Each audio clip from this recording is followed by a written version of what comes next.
Praise లాడమ్మ. Good morning. ప్రభునేసు కృప వలన మీ అందరికీ ఉదయకాలమున శుభవందనములు. దేవుడు మనందరిని దీవించి తోడుగా ఉండి నడిపించి ఆయన కృపలో మనందరినీ భద్రపరుస్తున్నందుకు దేవదేవునికి మహిమ కలుగునుగాక. అమ్మ, నా చెయ్యి కట్ అయితే నిన్నటి దినం ఓడదీశారు, కాకపోతే కొంచెం లైట్గా వంకర వచ్చింది. మరి ఇంకా ఒక 20 రోజులు నొప్పి కూడా ఉంటుంది అని చెప్పారు డాక్టర్ గారు. అమ్మ, మీరందరి ప్రార్థన వలన కట్ అయితే ఓడదీశారు, ఎముకైతే ఇక్కడ కూడా అతికి ఉంది, కానీ నొప్పి ఉంది. ఇంకా కొంచెం నా కోసం బరువులు కానీ ఏ పని కూడా ఈ చేతితో చేయకూడదు.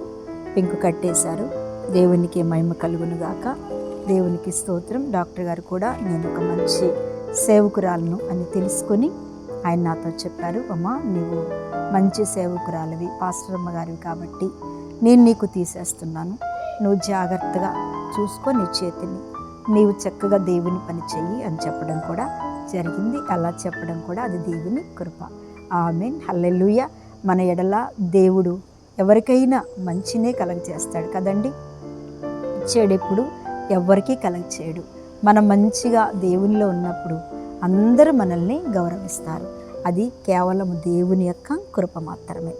లేకపోతే డాక్టర్ గారు ఎవరు, నేనెవరిని, అసలు నాకు ఆయనకు తెలియదు. కానీ ఎంత గౌరవించారంటే ఆయన, అంత పెద్ద డాక్టర్ గారు మంచి స్థితిలో అంటున్నారు, అమ్మ నువ్వు పాస్టర్ అమ్మ గారు కదా, దేవుడు చక్కగా నువ్వు బైబిల్ పట్టుకొని నువ్వు దేవుని పని చేసుకో, ఏ బరువులు పట్టుకోకు అని చెప్తే నాకు చాలా సంతోషం ఇచ్చింది. అంటే మనల్ని బట్టి కాదు, కానీ మనలో ఉన్న దేవుణ్ణి ప్రేమను బట్టి వాళ్ళంతగా మరి దేవుణ్ణి గణపరుస్తుంటే చాలా అద్భుతం అనిపించింది నాకు. దేవునికే మహిమ కలుగును గాక.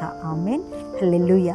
ఈరోజు దేవుని యొక్క వాగ్దానం నెహెమ్యా గ్రంథము 1వ అధ్యాయము 3వ వచనాన్ని నేను చదువుతున్నాను.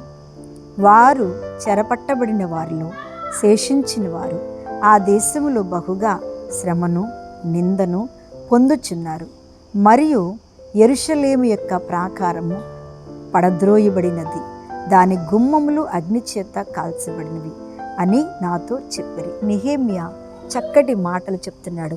నెహెమ్యా రాజు దగ్గర ఉన్నాడు. రాజు దగ్గర రాజుకి ఏంటంటే పానం అందించేవాడిగా మంచి రాజు దగ్గర పేరు ప్రఖ్యాతలు పొంది అన్ని సుఖం అనుభవిస్తున్నాడు. కష్టం తెలియదు, ఎందుకంటే రాజు దగ్గర మంచివాడు కదా, మంచిగా ప్రవర్తిస్తడం వల్ల రాజు బహుగా ఆయన్ని ప్రేమిస్తున్నాడు. ఆ ప్రేమలోనే ఉన్నాడు. రాజుకి నమ్మకంగా పనిచేయటం, నమ్మకంగా ఏది చెప్తే అది చేయటం, అలా ఉండటం వల్ల రాజు నెహెమ్యాని ప్రేమిస్తున్నాడు, నెహెమ్యా రాజుని ప్రేమిస్తున్నాడు. కానీ మధ్యలో జరిగిన సంఘటన ఏంటంటే, నెహెమ్యాకి కొంతమంది వచ్చి ఆయన కోటలో ఉండగా నిజంగా నీ సహోదరులందరూ కూడా చాలా శ్రమలు అనుభవిస్తున్నారు, చాలా నిందలు అనుభవిస్తున్నారు, చాలా వాళ్ళు ఏంటంటే ఎంతగా దూషించబడుతున్నారో, ఎంత బాధపడుతున్నారో. ఎలాంటి బాధ అంటే చూడండి, వారు చెరపట్టబడి శేషించిన వారు ఆ దేశంలో బహుగా శ్రమను పొందుతున్నారు. ఇంకేంటంట, మరియు బహుగా శ్రమను నిందను పొందుతున్నారు. వాళ్ళు శ్రమలు పొందుతున్నారు, నిందను పొందుతున్నారు. మరియు ఇశ్రాయేలు యొక్క ప్రాకారము పడద్రోయబడింది, మందిరాలు పడద్రోయబడ్డాయి, దాని గుమ్మాలు కాల్చివేయబడ్డాయని ఆయనకి చెప్తూ ఉంటే నెహెమ్యా నిజంగా అయ్యో ఇన్ని బాధలు అనుభవిస్తూ నేనేమి ఇక్కడ కూర్చొని సంతోషంగా తింటూ రాజుగారి దగ్గర ఇంత ఆనందంగా ఉన్నాను, నా వారందరూ చెరపట్టబడ్డారు, శ్రమలు పొందుతున్నారు, నిందలు పొందుతున్నారు, అవమానాలు పొందుతున్నారు, మరి ఏంటంటే గోపురాలు పడగొడుతున్నాయి, గుమ్మములు కాల్చివేయబడుతున్నాయి అని ఆయన చాలా వేదన చెందుతూ ఉన్నాడట. దేవునికి స్తోత్రం. దేవుని బిడ్డలారా, నిజంగా ఒక మాట ప్రభు మనతో చెప్పాలి అంటే, శ్రమలు నిందలు అవమానాలు మనకి ఎప్పుడు మన ముందే ఉంటాయి కదా. ఎంత భక్తిపరులమైన, ఎంత ప్రార్థన పరులమైన శత్రువు అనేవాడు మంచి ప్రార్థన పరుల మీదకి, మంచి విశ్వాసం ఉన్న వారికి, దేవుని మీద ఆనుకున్న వారికి ఎప్పుడు ఏదొక దాడి చేస్తూ ఉంటాడు. ఆ దాడి ఏంటంటే శ్రమలు. రెండోది ఏంటంటే నిందలు. చెయ్యని తప్పులకు నిందలు పడతాం. తర్వాత ఇంకేంటంట, ప్రాకారములు అనగా పడగొట్టబడతాయి. అంటే మనకున్నటువంటి ప్రతి అవసరత పడిపోతుంది, అది తీర్చబడదు. మనం ఎన్నిసార్లు ప్రార్థన చేసినా అది తీరదు, అది కూడా పడిపోతుంది. ప్రాకారం మందిరాలు కూలిపోతాయి, ఆత్మీయత కూలిపోతుంది, కన్నీళ్ళ ప్రార్థన తగ్గిపోతుంది, ఉపవాస ప్రార్థన తగ్గిపోతుంది, మోకాళ్ళ పోరాటం తగ్గిపోతుంది కదా. అవసరం వచ్చినప్పుడు అంటే నేను సేవకురాలు కాబట్టి మందిరంలో ఉంటాను కాబట్టి నాకు అర్థమైంది ఏంటంటే, ఆపద వస్తే ఎంత పరుగులెట్టుకుంటూ వస్తారంటే జనాలు, ఎంత ఆరాటం, అక్క ఎక్కడ, త్వరగా బయటికి రా, త్వరగా బయటికి రా, మాకు ఈ బాధ అంటారు. ఆ తర్వాత అవసరం అయిపోయి అన్నీ బాగున్నాక అసలు మర్చిపోతారు, అసలు ఏం గుర్తుండదు వాళ్ళకి. అంత ఆనందంలో ఉంటారు, కనీసం దేవుడు చేసిన మేలు కానీ దేవుడు చూపిన కృప కానీ ఏమీ గుర్తురాదు. నేను ఆశ్చర్యపోతుంటాను, ఓ ఇలా కూడా ఉంటారు. కానీ నెహెమ్యా అలా లేడు. ఏం చేశాడంట, వారి కోసం చక్కగా ఈ మాటలు విన్నప్పుడు నేను కూర్చుండి ఏడ్చి కొన్ని దినములు దుఃఖముతో ఉపవాసం ఉండి ఆకాశమందలి దేవుని ఎదుట విజ్ఞాపన చేసి తిని. దేవునికి స్తోత్రం కలుగునుగాక.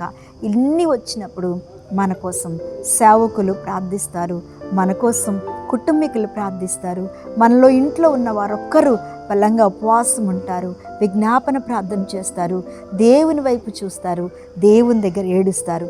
వారి ప్రార్థనలు బట్టి దేవుడు మన కార్యాన్ని చేస్తాడు. నెహెమ్యాలాగా మన కోసం ప్రార్థించే వాళ్ళు ఉన్నారు, మన కోసం నిలబడేవారు ఉన్నారు. దేవుని బిడ్డలారా, నిజంగా మనందరము కూడా ఈ వాక్యం వింటున్న మనందరి జీవితాల్లో దేవుడు నిందను తొలగిస్తాడు, మన ఉపవాస ప్రార్థన ఆస్వాదిస్తాడు, మన అవమానాలను తొలగిస్తాడు, మన కన్నీళ్ళ ప్రార్థన తొలగిస్తాడు.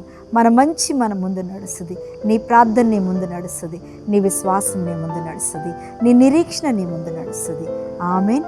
దేవుడు తప్పకుండా విచారం కలిగి ఉన్నవా, నెమ్మదిని ఆశీర్వాదాన్ని ప్రభువునికి ఇవ్వబోతున్నాడు. కళ్ళు మూసుకోండి, ప్రార్థన చేస్తున్న పరిశుద్ధుడా, మహిమ కలిగిన తండ్రి, ఉదయకాలం ఎంతమంది ప్రభు ఇలాంటి శ్రమల్లో ఉన్నారు, వారందరికీ పడగొట్టబడిన వారి జీవితాల్లో పైకి లేపబడుదురు గాకని ప్రార్థిస్తున్నాను తండ్రి.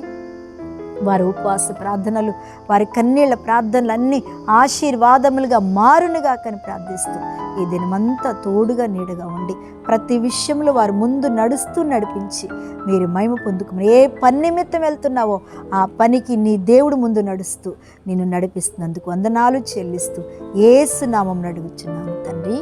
ఆమేన్. ఆమేన్. ప్రైజ్ లార్డ్ అమ్మ. దేవుడు మిమ్మల్ని దీవించును గాక.